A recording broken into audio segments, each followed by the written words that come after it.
because they are showing the path towards Allah. We are all here to worship, not to serve ourselves or to be served by the community. And the only one who can help the scholars to be like this, and especially you, it's really to come to this, to change your attitude towards your scholars. You have to change by questioning, by respecting, but with a critical approach.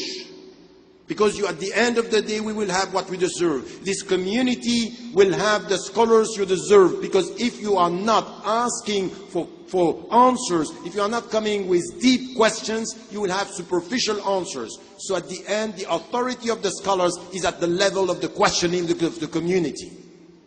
So this is the job of at least students. If you have students in the United States of America or in North America, it's to come with this critical mind. The critical distance, not to be emotional and to try to understand, to come with this, a spiritual intelligence. So this is something which is, for us today, a challenge.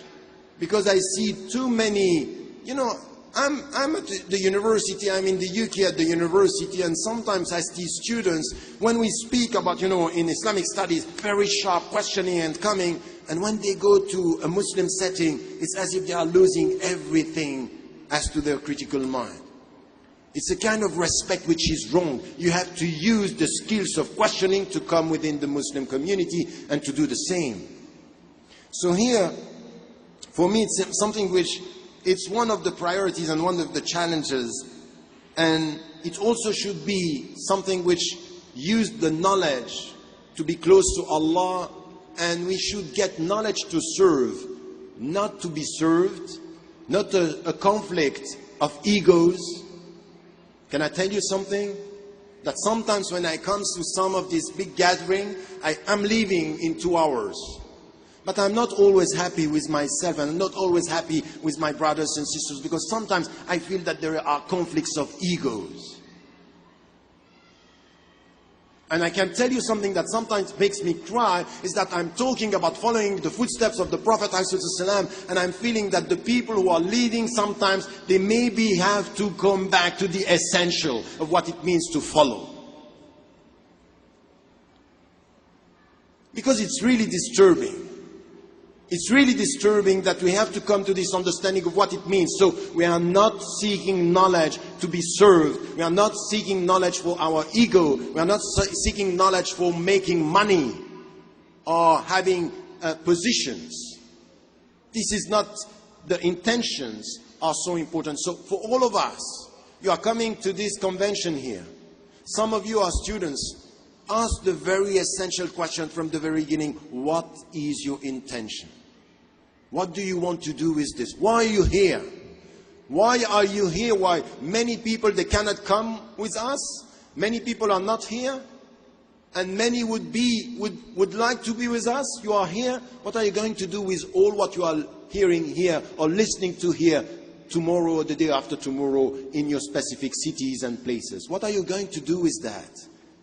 To try to transform it in action, as it was said by our Sheikh Yasir here. This is something that it's essential. You come with a specific intention. This has to be translated in your life afterward by being quite clear about seeking knowledge and how we should do that.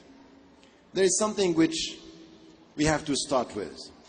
This afternoon, when we were listening in one of the gatherings to Sheikh Ali Goma, he was speaking about, reading the books and the centrality of the Quran, that also reading the world around us.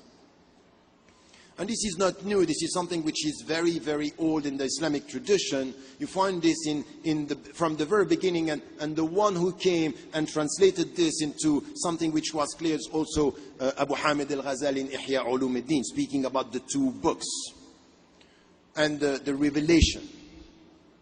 And then there is something which is the starting point of what we have to do.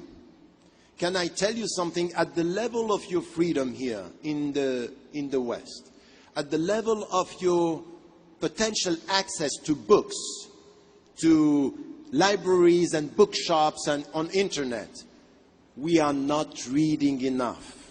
We are not involved in education enough. You have books, you don't read.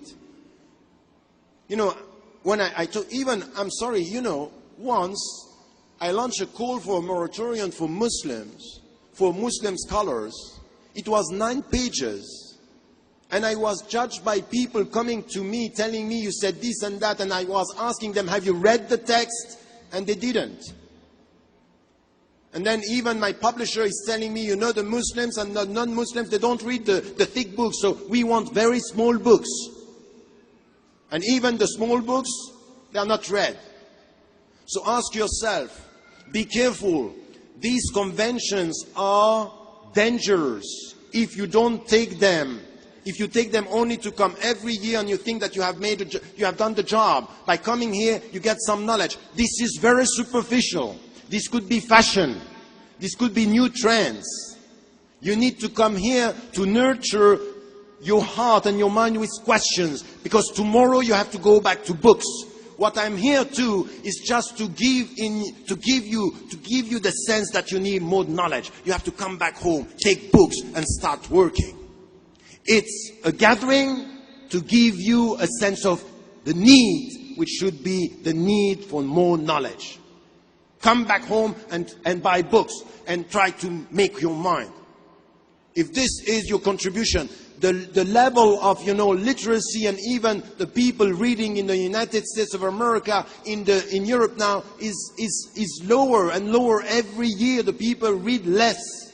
What is your contribution? You have the Quran saying, "Iqra bismi rabbika alladhi khalaq." You have to read and you have the books, and we are not doing that.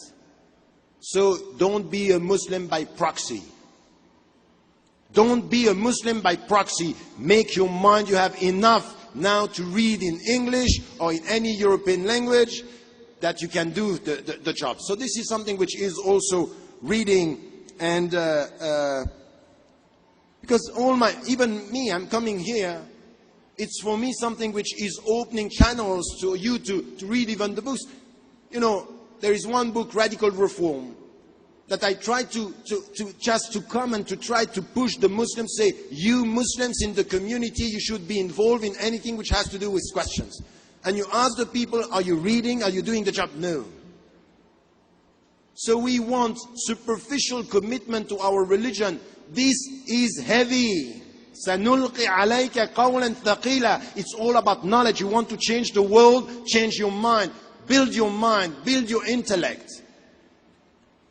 I'm just starting, as you know. So this is something which I think it's the starting point for students, is to read. You read the Quran, to read books, but also to read your society. You know, in anything which has to do with al-kawn, we have rules. We have, in societies, we have rules, we have history.